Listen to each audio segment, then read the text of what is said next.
I am Maria Garcia de Fleury. The increasing persistent sadness and suicidal thoughts among adolescents is surprising.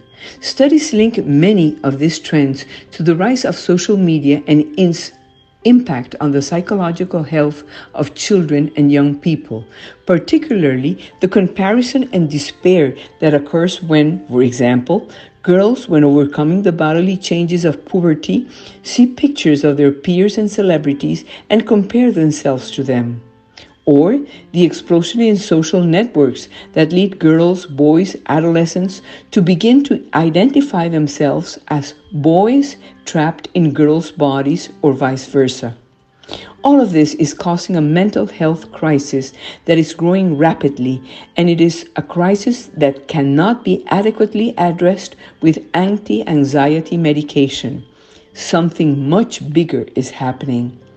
There is a crisis of hope that is linked to a crisis of faith. The generation of those born between 1999 and 2015 is experiencing a rapid decline in faith in God.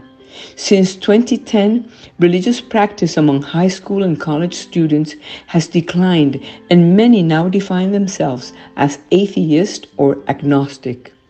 In addition, the multifaceted crisis of the family with the trauma of divorce, the absence of father figures, the absence of the figure of the mother, the loneliness that arises from having fewer brothers and sisters that lead young people to try to win friends outside the home, the competition for love and attention against the parent's new boyfriend or girlfriend, can create a crisis in the sense of not feeling genuinely and stably loved.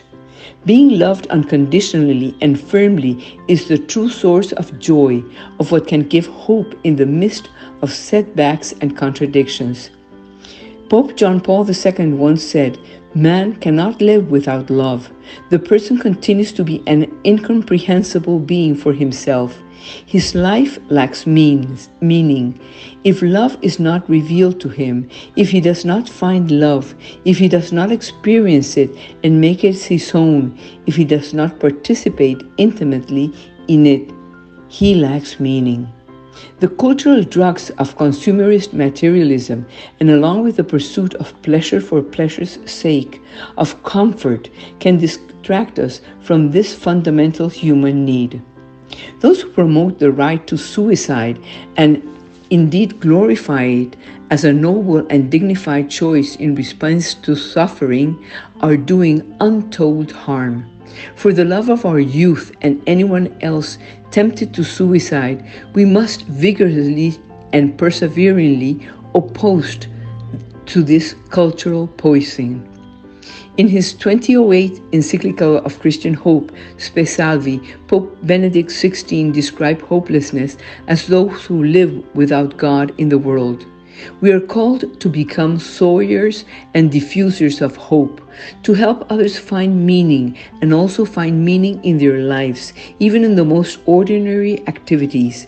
This is achieved by showing that true hope lies in knowing that we are personally loved by God, in recognizing that God is with us in the world, and He's capable of bringing good where there is evil, because He is the Almighty, and without doubt, with God, we always win.